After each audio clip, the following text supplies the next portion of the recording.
खलीजी ममालिक में भारतीय अदाकारा यामी गौतम की action political thriller film article 370 पर पाबंदी आयद कर दी गई।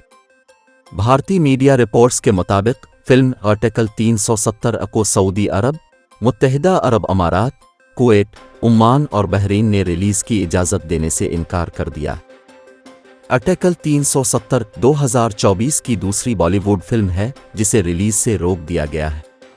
वाज़ेह रहे कि आर्टिकल 370 दरअसल एक सियासी फिल्म है जिसमें मकबूजा कश्मीर की आईनी हैसियत से मुताल्लिक वाक़यात दिखाए गए हैं। फिल्म आर्टिकल 370 पीर 30 फरवरी को भारत में रिलीज़ की गई है। फिल्म में मरकज़ी किरदार अदाकारा यामी गौतम निभा रही हैं, जबकि फिल्म के हिदायतकार आदित्य सोहास हैं।